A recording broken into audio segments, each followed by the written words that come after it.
உலக அளவில் வணிக ரீதியான விவசாயம் அதிகரித்து வரும் நிலையில் எதிர்கால சந்ததியினரின் நலன்களுக்காக தென்னிந்தியாவை சேர்ந்த விவசாயிகள் பாரம்பரிய முறையில் விவசாயம் செய்து நவீன விவசாயத்துக்கு சவால் விடுகின்றனர்.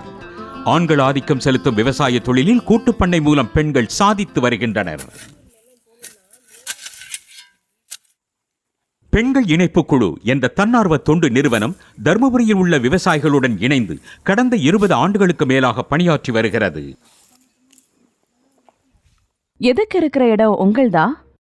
ஆமாங்க, எங்களுக்கு தான். எவ்வளவு சென்ட் இருக்கும்?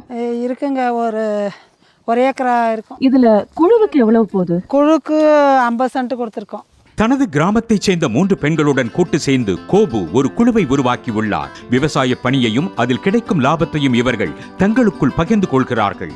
பெண்கள் இணைப்பு குழுவின் தருமபுரி மாவட்ட தலைமை ஒருங்கிணைப்பாளரான ரங்கநாயகி, பருவநிலை மாற்றத்தால் பாதிப்புகள் ஏற்பட்டு வரும் நிலையில் சிறு குறு விவசாய குழுக்கள் திணை பயிரிடுவதன் மூலம் தங்களை நிலை நிறுத்துவதை உறுதி செய்கிறார். இன்னைக்கு தட்பவெட்ப நிலை ரொம்ப மாறி இருக்கிறதுனால ஒரு மாசத்துல பெய்யக்கூடிய மழை ஒரு நாள்ல பெஞ்சிடுது. அதுவும் தேவைக்கு ஏற்ற இடத்துல பெய்யறதில்ல. இதுக்கு மத்தியில இந்த தாங்கி நிற்கக்கூடியது சிறுதானியமாக தான் இருக்கும். அதனால தான் நாங்கள் சிறுதானியங்களை விளைவிச்சோன்னா நமக்கு வீட்டுக்கு குடும்பத்துக்கு தேவையான உணவு உற்பத்தியை நம்ம பெருக்கெடுத்த முடியும். அப்படிங்கிறதுனால தான் நாங்கள் இதை செஞ்சோம். திணை பயிரிடுவது இந்த பெண்களுக்கு விவசாயத்தில் நம்பகத்தன்மையை ஏற்படுத்தி வருகிறது. இப்போ எவ்வளோ பத்தக்குறையெல்லாம் அரிசியெல்லாம் வாங்கி சாப்பிட்ருக்கோம். எங்கள் இப்போ நெல், ஆரிமா, கலக்காயா, இப்போ வேறுகடலைன்னு பண்ணுறது தளரமாக ஒரு பிடி வாரிக்கணும். அதே கடையில் போனால் வாங்குங்களா, கட்டுப்படி ஆகாது. அதுக்கோசரம் தான் இது நம்ம செஞ்சு இந்த விவசாயத்தெல்லாம் செஞ்சிங்களன்னா இந்த தானியம் போய் நம்ம தளரமாக எடுத்துக்கலாம் அப்படின்றதுனால தான் இந்த தானியம் செஞ்சோம்மா.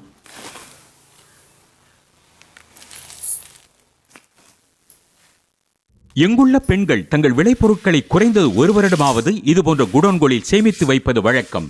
மோசமான வானிலை மற்றும் பறவைகளால் ஏற்படும் இழப்புகளை குறைக்க அவர்கள் அறுவடைக்கு தயாரானவுடன் கதிர்களை சேகரிக்கின்றனர்.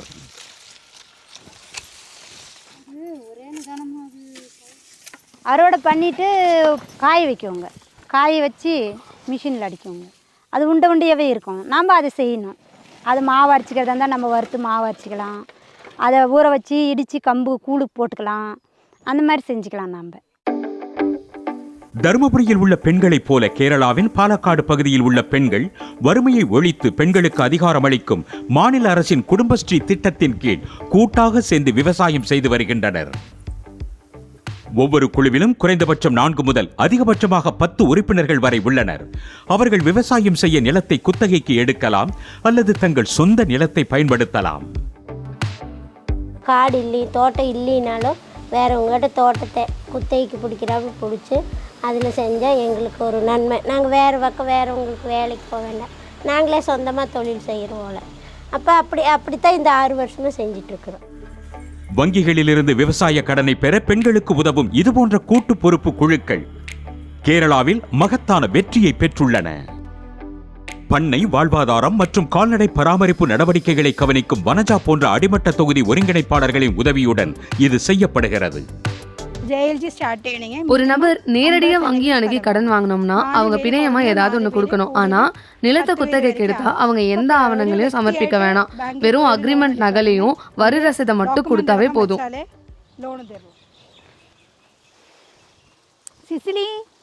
சித்தூரில் உள்ள பெண்கள் தங்கள் நிலங்களில் இயற்கை விவசாயம் செய்ய வனஜா ஊக்குவிக்கிறார். அவர்கள் தொடர்ந்து இயற்கை விவசாயம் செய்வதை உறுதி செய்வதற்கும் அவர்களுக்கு என்ன தேவை என்பதை புரிந்து கொள்வதற்கும் அடிக்கடி அவர்களை சந்திக்கிறார். பஞ்சாயத்தில் இருந்து குழுவுக்கு தேவையான நிதி உதவி கிடைப்பதையும் உறுதி செய்கிறார். லோன் கிடைச்சதா? எவ்வளவு கிடைச்சது? இந்த தடவை 1.5 லட்சம் ரூபாய் கிடைச்சது. உரம் கிடைக்கிற மாதிரி பஞ்சாயத்துல திட்டம் ஏதாச்சும் இருக்கா? அதுக்கு நீங்க உங்க ஊக்கத்தொகையை பயன்படுத்தலாம்.